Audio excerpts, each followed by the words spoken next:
Aujourd'hui, on va parler de comment pondre une offre d'accompagnement pour vos services, puisque vous étiez nombreux à me poser la question. Pour ceux qui ne me connaissent pas, enchantée, moi c'est Camille, j'ai créé une entreprise d'accompagnement coaching business pour des entrepreneurs, principalement dans le service, des coachs, des thérapeutes, des consultants, des formateurs, depuis maintenant plus de 4 ans. Et j'ai fondé l'école de manifestation de clients d'âme. J'ai pu générer 1 million d'euros de chiffre d'affaires encaissé en 3 ans cumulés, en partant de zéro. Et là, je suis à plus d'1,5 million de générer en 4 ans, avec une moyenne de 5 clients d'âme par mois. Donc, le tout en s'amusant, en déconnant, parce que c'est aussi ça, je trouve, l'entrepreneuriat, les joies de l'entrepreneuriat, c'est savoir déconner, savoir se réaliser et savoir s'amuser au rendez-vous. Pour moi, il y a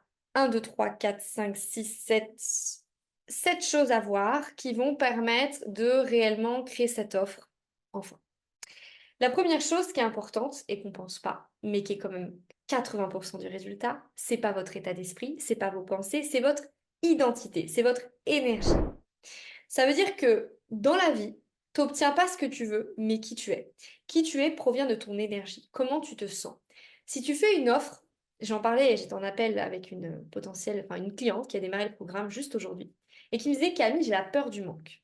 Si tu démarres une offre d'accompagnement dans la peur du manque, c'est comme quand tu sèmes une graine dans un arbre et la graine, elle est pourrie. Ton arbre, il va jamais décoller, il va jamais fleurir. Donc c'est pareil avec ton offre. C'est très important que chaque action que tu mènes dans ton entreprise, que ce soit une offre ou autre, d'être toujours dans une énergie de recevoir, une énergie qui est saine, une énergie qui est de plein, qui est dans l'amour, qui est dans l'abondance. Parce que ça va te permettre d'avoir des idées nouvelles, d'avoir une énergie beaucoup plus encline à recevoir ce que tu veux recevoir comme créativité, comme idée, comme client d'âme à manifester, puisque c'est le sujet aussi. À travers l'offre d'accompagnement, le but, c'est que tu manifestes des clients d'âme et que tu puisses pleinement t'épanouir dans ton activité. Donc, premièrement, l'énergie est capitale, peu importe les actions que tu mènes, et surtout quand tu crées ton offre. La deuxième chose qui est importante, c'est d'incarner qui tu veux attirer. Parce que ton client d'âme, c'est pas n'importe qui. C'est quelqu'un qui va acheter ton service, ton produit, mais c'est quelqu'un qui, quelque part, c'est une part de toi, tu es une part de lui. Vous vous ressemblez, sauf que toi, tu as passé un cap que lui veut passer.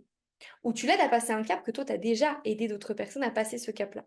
Donc, ce client d'âme, tu dois te mettre dans sa peau. Tu dois te ressentir de qui, lui, il ou elle est. Si tu ne sais pas vraiment qui c'est, ton offre, elle va pas s'acheter en fait, parce que tu ne sais pas, tu ne connais pas assez. Donc le deal, c'est d'être en contact avec lui le plus souvent possible. C'est pour ça que moi, la première fois que j'ai créé une offre d'accompagnement, j'ai pas créé tout de suite une offre. J'ai je me suis posée sur qui je voulais attirer. Donc mon client d'âme, c'est-à-dire classiquement, c'est qui, c'est quoi son besoin, qu'est-ce qu'il ressent, qu'est-ce qui empêche de dormir la nuit, des choses un peu classiques, un peu marketing. Mais ensuite, je me suis vraiment entrée en contact avec lui, avec elle. Moi, à l'époque, c'était des gens qui étaient, quand j'ai commencé à entrepreneuriat, c'était des gens qui étaient dans le luxe, donc des créateurs de bijoux, des gens qui étaient dans la poterie, et puis après, progressivement, des coachs, des thérapeutes. Et du coup, je passais vraiment, c'était en plein Covid, hein, c'était en 2020. Je passais un temps, mais relativement long, sur les réseaux sociaux, dans des groupes Facebook, où j'allais contacter des gens qui potentiellement pouvaient correspondre à mon client d'âme. Et je leur posais des questions. Je leur disais même, est-ce qu'on peut s'appeler? Je leur posais une question, des fois j'envoyais un quiz. Ça dépendait vraiment de la personne, je suis très intuitive, donc je n'avais pas un plan précis. J'étais plus dans l'intuition du moment, donc soit j'appelais la personne, soit j'envoyais un quiz, soit j'envoyais un message. Mais en gros, le deal, c'est quoi? C'est de le connaître. Parce que tu peux pas proposer une offre si tu connais pas ton client d'âme. Parce que l'offre, c'est qui achète l'offre? C'est pas toi, c'est ton client d'âme qui l'achète. Donc il faut qu'il soit un minima inspiré par ton offre, sinon il va pas acheter. D'accord? Et toi, il faut que tu sois inspiré aussi. Donc c'est un juste milieu, c'est un mariage parfait entre lui et toi. Donc tu dois le connaître, mais tu dois aussi te connaître. Quand tu vas l'appeler, tu vas lui demander des petites questions, tu vas poser des petites questions pour savoir d'où il part, où est-ce qu'il veut aller. Et c'est comme ça que tu vas créer ton offre. Si tu ne sais pas où il est, où est-ce qu'il veut aller, tu ne peux pas créer ton offre. Donc, quand tu l'as au téléphone, d'accord, admettons, on fait le truc, tu l'appelles et tu lui dis, Hello, donc j'en sais rien, moi, Maxime. Ok, voilà, je t'appelle aujourd'hui parce que je voudrais avoir tes renseignements sur justement ton besoin, en savoir plus pour que je crée une offre adaptée à toi. Les gens, ils adorent qu'on s'intéresse à eux, donc c'est super. Et tu lui dis, ok, Maxime, ok, juste dis-moi en plus sur ta situation actuelle. qu'est-ce que tu vis, voilà, quel est le besoin que tu as, quelle est ta problématique, blablabla. En gros, en mode coaching, quoi. Ben, moi, je vis une problématique de santé, je vis une problématique d'amour, et tu notes. Et tu prends limite, tu demandes à Maxime s'il est OK que tu enregistres. Parce que comme ça, tu vas pouvoir réécouter, etc. l'appel. Ok, bah, je note, problème d'amour pour lui, problème de, je sais pas moi, de burn-out, problème de relationnel avec sa femme, ils sont engueulés, ils se parlent plus, j'en sais rien. Et tu notes, tu vois, situation actuelle. Ensuite, tu vas lui poser d'autres questions en disant, bah, Maxime, idéalement, où est-ce que tu voudrais aller? Donc ça, c'est l'île du paradis. Et l'île d'enfer, c'est ce qu'il vit actuellement. L'île du paradis, où est-ce qu'il veut aller? S'il n'y a pas un minima de challenge, il n'y a pas de besoin. Et donc, il n'y a pas de solution, donc il n'y a pas d'offre. Donc l'offre, elle se base sur lui, ce qu'il vit. Donc, Maxime, c'est quoi sa problématique? Ok. VS, Maxime, ok, tu vas aller où ensuite? Eh bien, je voudrais aller, j'en sais rien, je voudrais avoir une relation fusionnelle avec ma femme. Je voudrais trouver l'âme sœur. Je voudrais j'en sais rien, ça va dépendre de ton client d'âme, hein. Je veux une santé de puissance, j'en sais rien, je veux m'aimer, je veux être dans la joie de vivre, je veux retrouver goût à la vie. Et tu notes. Ok, ok, tu veux ça, tac, tac, ok. Et là, tu vas penser à des trucs. Déjà, si toi, tu es vraiment dedans et que tu sais, tu as une expertise, déjà, il y a des choses qui vont venir en mode, ah oui, je pourrais créer ça pour lui ou lui. Voilà. Tu notes. Donc, je pars de là, je vais aller là. Super. De là, après, tu vas lui demander, OK, Maxime, bah écoute, merci pour... donc, tu offres un petit truc, etc.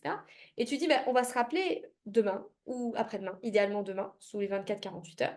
Et pendant ce temps, tu vas reprendre ce qu'il t'a dit et tu vas formuler son offre. Et ça, c'est génial parce que du coup, l'offre va exactement correspondre à ce qu'il t'a dit. Donc, tu vas te poser et tu vas dire, OK, bon, Maxime, il m'a dit que son problème, c'est blablabla, donc j'en sais rien, moi, le burn-out ou je sais pas quoi. Il veut aller vers plus de sérénité, il veut aller vers une relation fusionnelle, bref, selon ton client d'âme. Et ça, c'est la promesse, d'accord? C'est je t'accompagne, Maxime, à passer de plan A à plan B. Je t'accompagne à passer d'une situation conflictuelle à une situation de sérénité, par exemple. Ensuite, c'est le prix. Le prix, il doit vibrer dans tes tripes. Le prix, c'est pas juste n'importe quoi. C'est pas. Moi, je vois tellement de marketeurs qui mettent un prix en disant je vais mettre un prix. Mais non, c'est pas un prix, c'est une vibration, c'est une énergie. L'univers est fait de numéros, d'accord? Le 0, le 1, c'est pas n'importe quoi. Il y a une vibration derrière ce chiffre, en fait. D'ailleurs, un ordinateur, il est créé entre le 0 et le 1. Je ne sais pas si vous le saviez, mais c'est 0, 1 à chaque fois. Donc, tu dois choisir un chiffre qui vibre en toi. Ça vibre pas, ça sert à rien, il va jamais se vendre ton truc. Moi, aujourd'hui, mes produits, je m'amuse. Moi, je m'amuse beaucoup avec les chiffres. Je me dis, OK, cette année, on est une année en 8. Donc, moi, tous mes produits, quasiment, il y a des 8 dedans. Et je joue dessus. C'est-à-dire que ça enlève le côté challenge quand tu présentes ton prix dans ton offre. Parce que la plupart des gens vont te dire, oui, ouais, mais j'ai peur de présenter des prix élevés, etc. Quand tu joues avec les chiffres et que tu présentes ton chiffre en disant, bah justement, c'est l'année en 8, c'est l'année d'expansion, donc j'ai mis un 8 dans le prix parce que j'ai pensé à toi pour que ça t'aide dans ta manifestation, par exemple, de client, ben, la personne, ça enlève le poids, la charge de l'argent, du prix, et ça la met plus dans un environnement beaucoup plus positif et de joie de vivre. Et puis ensuite, bah, tu testes et t'optimises. Parce que l'offre, peut-être qu'elle est incarnée tout de suite et c'est parfait. Peut-être qu'il y a besoin de l'ajuster. Donc, tu vas rappeler ce Maxime et tu vas dire Hello Maxime, super, on a eu un échange hier, tac, tac, énergie haute. Ok. Et tu rappelles ce que tu lui as dit hier. Ben, Maxime, on s'est dit ça, nan, nan, nan, nan, nan. Et du coup, j'ai une super offre à te proposer, Maxime. Génial, magnifique, c'est quoi? Et ben l'offre justement à te proposer, c'est ta-da-ta-da. Et là, tu lui fais le truc. Et tu t'amuses avec lui. Tu prends du plaisir à lui proposer ton offre. Tu vas voir que lui, il va se dire, oh, enfin quelqu'un qui est décomplexé, qui est waouh, qui vibre son offre. Parce que le plus important, guys, c'est que tu vibres ton offre. Parce que si tu vibres pas ton offre, la personne, elle va pas du tout vibrer avec toi. Et les relations pro, c'est comme les relations perso. Quand tu veux te vendre sans te vendre, il faut que tu incarnes ce que tu veux incarner et que la personne se sente bien avec toi. Parce qu'elle, si elle se sent pas bien avec toi, elle te sentira pas bien avec ton offre. Donc, tu as beau avoir l'offre magnifique, parfaite, qui colle exactement à sa peau. Si toi, tu la présentes d'une manière plombante, chiante, il va pas t'écouter. Donc, vraiment, tu dois ressentir le truc. Ça doit être fun et plaisant. Donc, 80% du job, c'est ton énergie. 20%, c'est l'action, c'est la stratégie. Voilà. Mais moi, dans cette vidéo, qu'est-ce que tu retiens le mieux? Qu'est-ce qui t'a le plus servi pour faire du contenu de ce type?